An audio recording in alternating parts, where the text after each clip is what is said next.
Para compreenderem as Escrituras, vamos estar estudando o Evangelho de Lucas, capítulo 7, a partir do versículo 1. Tendo terminado de dizer tudo isso ao povo, Jesus entrou em Cafarnaum. Ali estava doente, quase à morte, o servo de um centurião, a quem seu senhor estimava muito. Ele ouviu falar de Jesus e enviou-lhe alguns líderes religiosos dos judeus, pedindo-lhe que fosse curar o seu servo. Chegando-se a Jesus, suplicaram-lhe com insistência: Este homem merece que lhe faças isso, porque ama a nossa nação e construiu a nossa sinagoga. Então, em primeiro lugar, nós devemos lembrar que Jesus, ele servia, ele trabalhava, ele era remunerado como um rabino, o mestre. Ele era o rabi de várias sinagogas, desde a Galileia. A partir da Galileia, ali na cidade de Pedro, de Tiago, de João, de André, que eram pescadores, Jesus ali foi nomeado o rabino e ele também prestava serviço a outras sinagogas da região, de outras vilas, de outros lugares, outras pequenas cidades. Jesus era um rabi muito conhecido na Galileia. Neste momento, ele já era um rabino contestado. Ele já estava sofrendo alguma perseguição, além da perseguição, alguma rejeição das autoridades entre os judeus. Já estavam correndo notícias de que Jesus estava ultrapassando alguns limites. Ele estava indo além da sua atribuição de rabi. Ele já estava se colocando como um senhor, como alguém com uma autoridade superior. Ele já estava incomodando outras autoridades. O povo já estava preferindo Jesus a outros escribas, doutores da lei, até mesmo, aparentemente, ao próprio sacerdote local, aquele que fazia parte de algum turno e ia até Jerusalém, como era o caso de Zacarias. Então, nesse ponto, Jesus está trabalhando, Jesus está ensinando, Jesus está cuidando das sinagogas, de várias sinagogas, em vários lugares, e muito requisitado. Isso é claro que incomoda os poderosos, eles estavam se sentindo ameaçados. Em algum momento já havia sido mencionado que Jesus poderia ser o Messias, que ele estava agindo como quem queria ser chamado do Messias prometido, esperado, o Salvador, o Redentor de Israel. Então Jesus, batizado na unção do Espírito Santo, batizado por João, desceu em forma corpórea a pomba, o Espírito sobre ele. Este é o meu filho amado, em quem me comprazo, em quem tenho prazer. Então, esses comentários, esses ditos, essas conversas, essas informações estavam crescendo, chegando até as autoridades superiores dos judeus. Jesus não queria essa propaganda.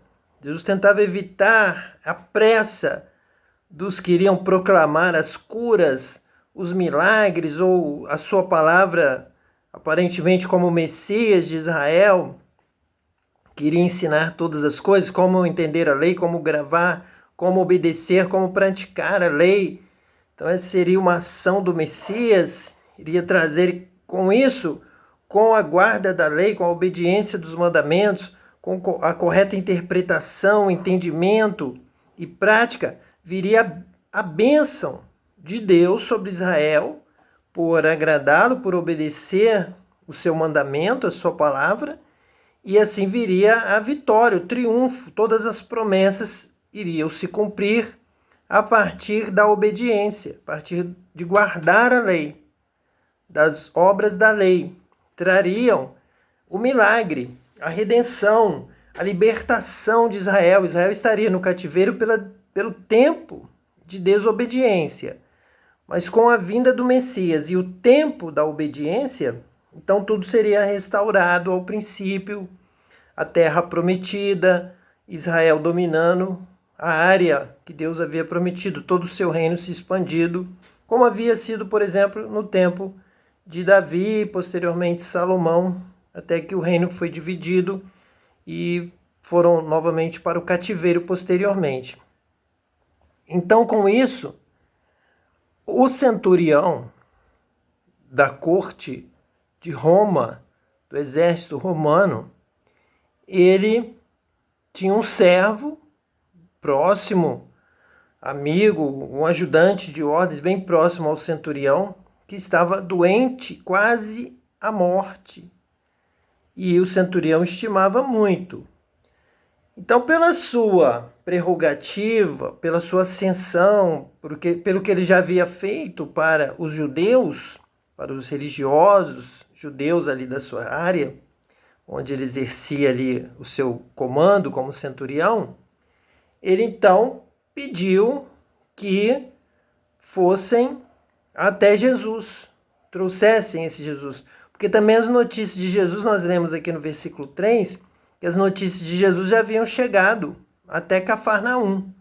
Então já estavam se espalhando, Jesus estava trabalhando como mestre, como rabi, professor na sinagoga, mas os religiosos já tiveram que prestar esse serviço de ir atrás de Jesus a pedido de um centurião que não sabia exatamente da posição de Jesus, da ameaça de Jesus, do que já estava sendo falado a respeito da perseguição a Jesus, dos riscos que Jesus já estava trazendo para a religião judaica, para a organização religiosa, porque nós já estudamos, já sabemos que aquele que tem o Espírito Santo, como Jesus disse, o Espírito do Senhor está sobre mim pelo que me ungiu, esse tem o poder, recebeu a unção do Espírito Santo.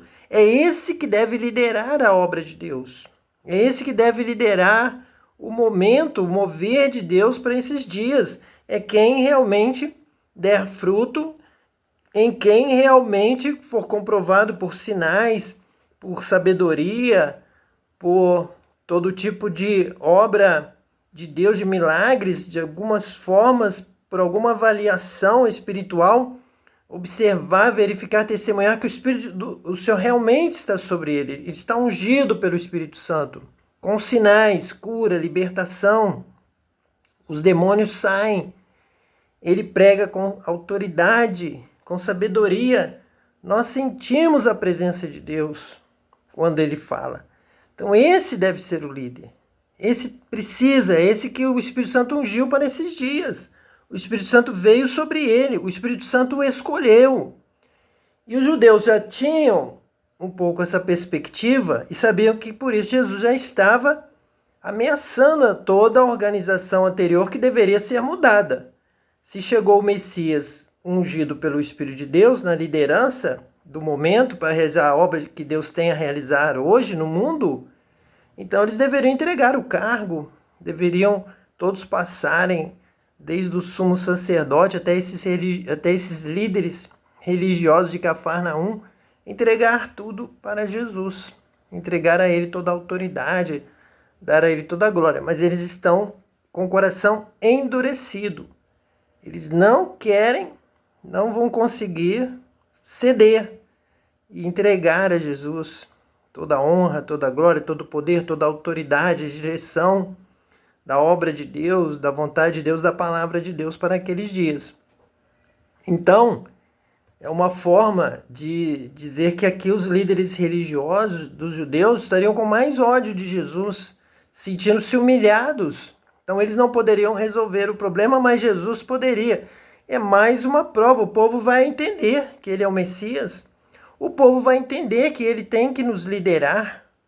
Porque o centurião romano já está testemunhando. Ele ouviu falar de Jesus e disse: chamem esse Jesus.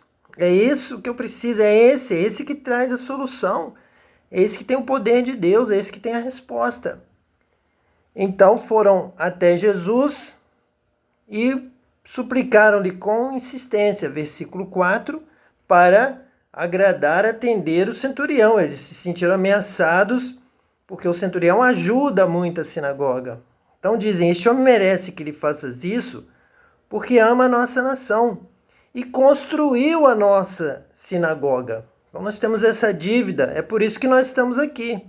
Por isso que nós estamos nos humilhando e passando a palavra dele de que você é o Senhor, você tem autoridade do Espírito Santo e você nos lidera. Então naquele momento que está sendo aqui narrado nas Escrituras, a honra, a glória e o poder já estão sendo dados a Jesus, pelo estrangeiro, pelo povo, pelo mundo inteiro, pelas nações.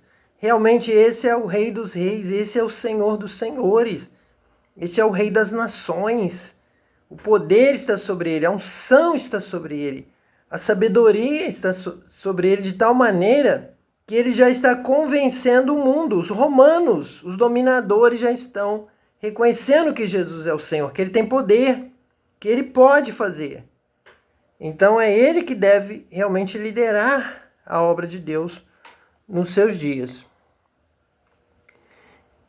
No versículo 6 nós lemos assim: Jesus foi com eles, já estava perto da casa, quando o centurião mandou amigos dizerem a Jesus: Senhor, não te incomodes, pois não mereço receber-te debaixo do meu teto. Por isso, nem me considerei digno de ir ao teu encontro, mas dize uma palavra e o meu servo será curado. Pois eu também sou homem sujeito à autoridade, e com soldados sob o meu comando.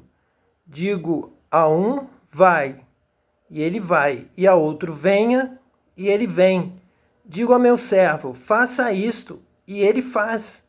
Ao ouvir isso, Jesus admirou-se dele, e voltando-se para a multidão que o seguia, disse: Eu lhes digo que nem em Israel encontrei tamanha fé. Esse aqui é um testemunho tremendo, o centurião chamando Jesus de Senhor. Ele ouviu falar de Jesus, ele ouviu dizer com certeza que esse pode ser o Messias, esse pode ser o ungido, ele tem curado, ele tem poder, ele tem autoridade. E o centurião atuou, pensou, agiu, recebeu essa palavra com fé. Ele realmente creu, ele entendeu. Realmente ele demonstra a vinda do reino pelo seu poder, pela sua autoridade, que agora ele vai dar ordens e os servos vão obedecer. E todos vão sair, os inimigos vão sair, os demônios vão sair, a enfermidade vai sair. Então ele pode dizer uma palavra onde ele estiver, porque eu entendo, isso acontece comigo. Se isso acontece comigo num setor do mundo, isso muito mais vai acontecer no setor espiritual, numa dimensão espiritual. Ele também vai dizer aos anjos para que obedeçam, para que executem a sua ordem.